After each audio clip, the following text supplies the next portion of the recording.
कामरान मुर्तज़ा साहब को याद करा दूं कि सारा मर्द मोमिन सारा मर्द हक इस साइड के ऊपर बैठा हुआ है जी, तो इसलिए हमारी तरफ इशारे मत करें जी। तो अगर किला शिकवा कर रहे हैं तो अपनी सफों में ढूंढें जी। सर, आज एक बहुत ही अफसोसनाक दिन है जी।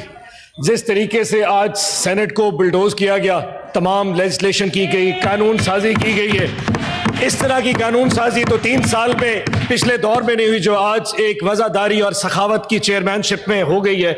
ये जुल्म शायद आज पहली दफ़ा देखा है सर। और जिस तरह का रात की तारीकी में कमेटियां बनाई गई और फिर चेयरमैन साहब अपनी मासूम, अब तो चले गए, मासूमियत में कह भी बैठे कि पार्लिमानी लीडर और लीडर ऑफ अपोजिशन कल चाय पे आ जाएं, तो अचानक तारड़ साहब के एतराज़ में कहा जी चाय की दावत कैंसिल हो गई है, चीज़ें वैसी की वैसी स्टेटस को में बरकरार है। मैं उस हिम्मत को भी उनको सलाम पेश करता हूँ सर। मेरे 2-3 इशूज़ हैं। सबसे पहले चेयरमैन साहब, एक आर्टिकल है, आर्टिकल 84, जो कि ताकत देता है आपको प्रोडक्शन ऑर्डर जारी करने का, एजाज चौधरी साहब का, किसी भी सेनेटर का जो कि जेल में हो।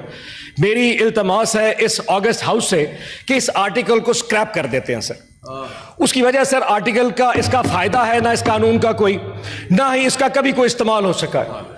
आज ये चीज है कि सर एजाज चौधरी साहब को 1.5 साल के करीब, 1.25 साल से ऊपर हो गया एक शरीफ आदमी को, और हमारे इस सेनेट में इतनी जुर्रत नहीं है कि हम आज बजट सेशन में सिर्फ आधे घंटे के लिए उसको बुला के यहां बिठा देते। सर, ये वक्त एक जैसा नहीं रहेगा, वो what goes around comes around. आज हमारी बारी है, कल को सबकी बारी आएगी। मैं कहूं सर, हमसे, मैं बात सुने, हमसे भी गलतियां हुई हैं सर। मैं आज बताऊं, हमसे हमारे दौर में भी गलतियां हुई हैं। जिन लोगों ने हमें, मैं मानता हूं, जिन लोगों ने हमें उस वक्त उस एमएनए का प्रोडक्शन ऑर्डर जारी करने नहीं दिया था, शायद वही आज आपको एजाज चौधरी का भी प्रोडक्शन ऑर्डर जारी नहीं करने देंगे। लेकिन इरफान साहब, तारड़ साहब, आज वक्त है कि जमीर की सुन लेते हैं, किसी और की नहीं सुनते।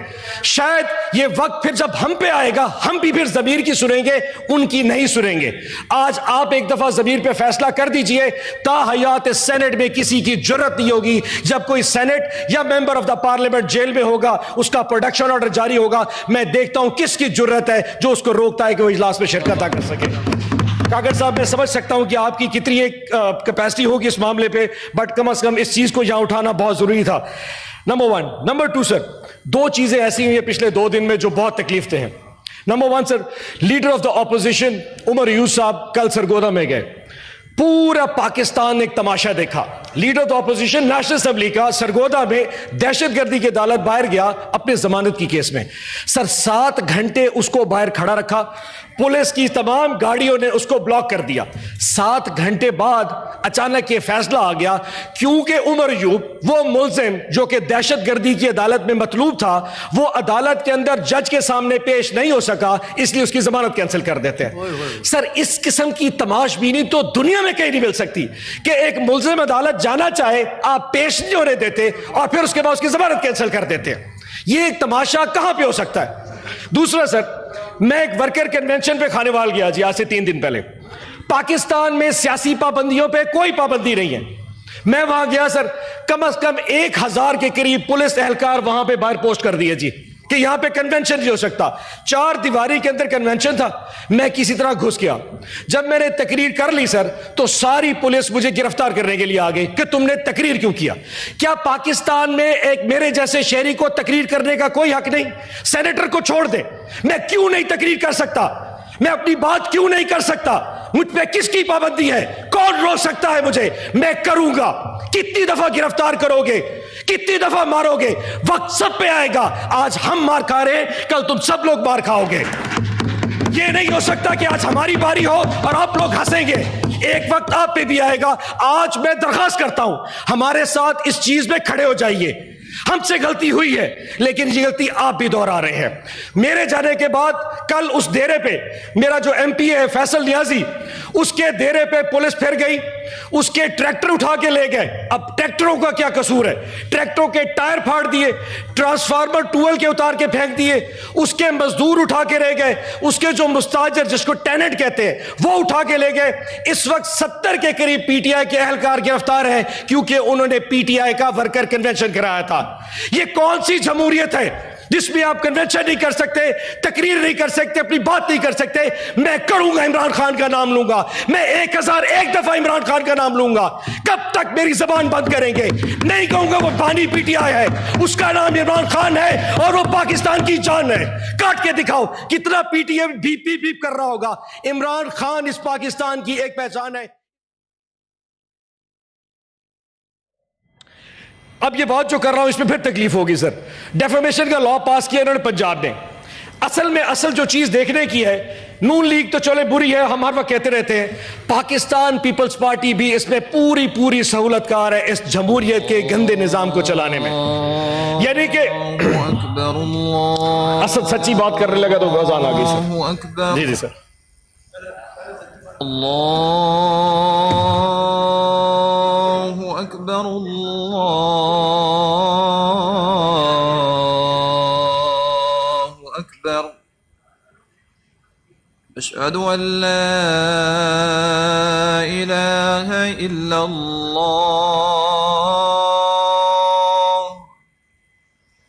अशहदु अन ला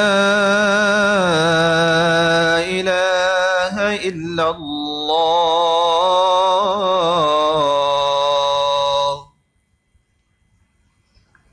अशहदु अन्न मुहम्मदर रसूलुल्लाह,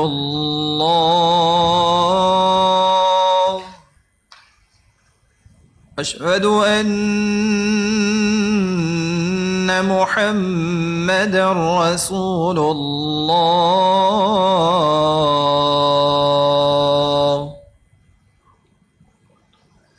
हय्या अलस सलाह,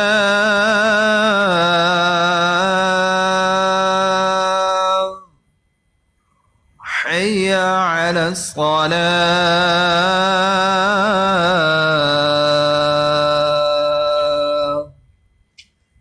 हय्या अलल फलाह,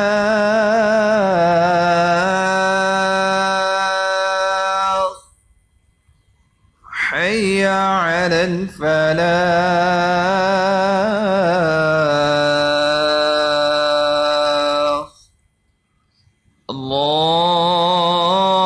अल्लाहु अकबर, अल्लाहु अकबर। ला इलाहा इल्लल्लाह।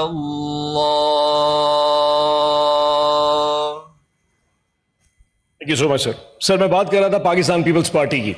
हम हर वक्त पाकिस्तान मुस्लिम लीग नून पे तकीद करते हैं और वो लोग बर्दाश्त भी करते हैं, लेकिन इस पूरे निज़ाम में एक जमात इतनी खूबसूरती से अपने आप को गुडी गुडी खेल रही है सर कि किसी को अंदाज़ा भी नहीं होने दे रहे। और मैं समझता हूँ इसमें उनकी सहूलतकारी सबसे ज़्यादा ख़तरनाक है।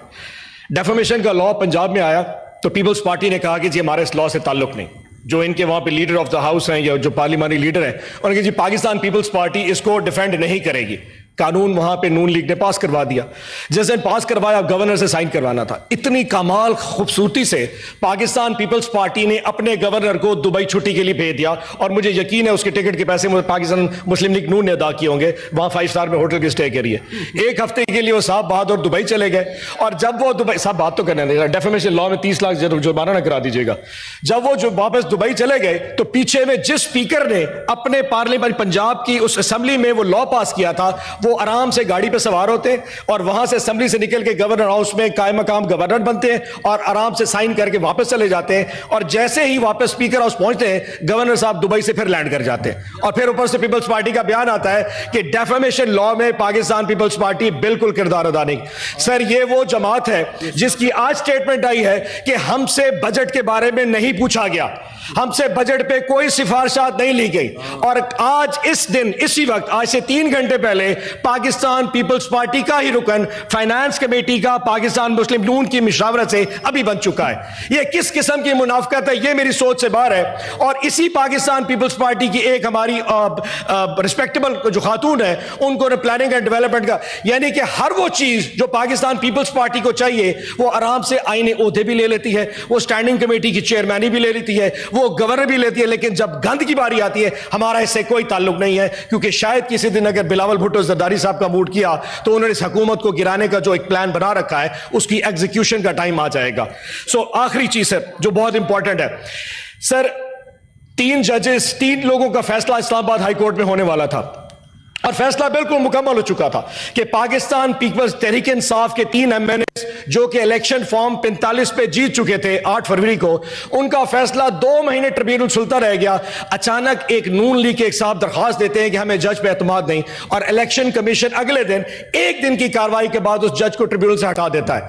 सर ये पाकिस्तान में ही हो सकता है कि 1 महीने की कार्रवाई जज साहब कर लें जिसमें वो जमात झूठी पाई जाए और खदशा हो कि 3 MNA चले जाए और वो तीनों MNA इस्लामाबाद से हो, और आपको क्योंकि 2/3 अक्सरियत भी चाहिए और उसमें रिजर्व सीट्स भी जानी है, आपने अचानक जज तब्दील कर दिया। इद्दत का केस 1.5 महीने 2.5 महीने चलता रह गया।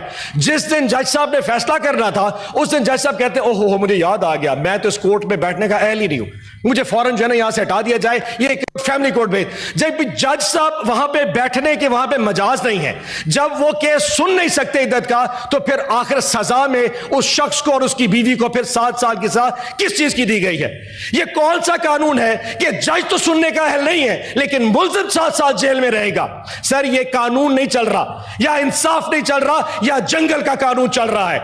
यहां जो लोग इस जंगल के कानून को चला रहे हैं वो भूल चुके हैं कि यहां खुदा भी बसता है, इस रियासत में अवाम भी बसती है, इस रियासत की अवाम की बद्दुआएं भी बसती हैं। वो वक्त फिर याद रखिएगा, ये वक्त सबका तब्दील होगा। बड़े बड़े फिरौन आए थे, सबका टाइम खत्म हो गया, आपका टाइम भी खत्म हो जाएगा, ये याद रखिए। ये जितने लोग इस वक्त पंजाब की जेल और पाकिस्तान की जेलों में, हमारी जितनी खवातीन, डॉक्टर यास्मीन, आलिया हमजा, सनम जावेद, ये जितने लोग, इजाज चौधरी, उमर चीमा, महमूद रशीद, ये जितने लोग जेलों में पड़े, इनकी फैमिलीज आपके लिए कौन सी बद्दुआएं करेंगी, याद रखिएगा।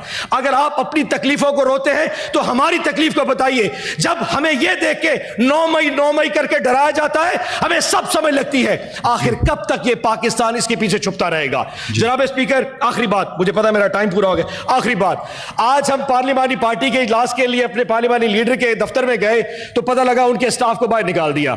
अब वो जो दफ्तर है उसमें मुश्किल से 8 सेनेटर्स आते हैं, लेकिन गलती से हम 20 सेनेटर पीटीआई से मुंतखब हो चुके हैं। या तो जनाब वाला हमें दफ्तर बढ़ा दे दे या हमारे सेनेटर्स कम कर दें, क्योंकि अदरवाइज उस कमरे में बैठ के ये मीटिंग नहीं हो सकती। अब ये चॉइस आपके पास है कि हमें मारना है या दफ्तर बड़ा करना है। आप आज के दिन में ये रूलिंग दे दें कि जो दफ्तर आपको मेरे ख्याल में दे दिया है वो हमें दफ्तर बड़ा दे दिया जाए। और इस टाइम के साथ थैंक यू सो मच। एक रिक्वेस्ट सर मेरे तमाम दोस्तों की है, आप क्योंकि आज इस हाउस को चेयर कर रहे हैं, आपके पास भी वक्त की कमी नहीं है, आपका स्टाफ भी बहुत फ्रेश आ रहा है, अगले 4 घंटे आपने इजलास चलाना है क्योंकि सबने तकरीरें कर रही है। Thank you so much sir. So much जी। सेनेटर अहमद वली खान साहब।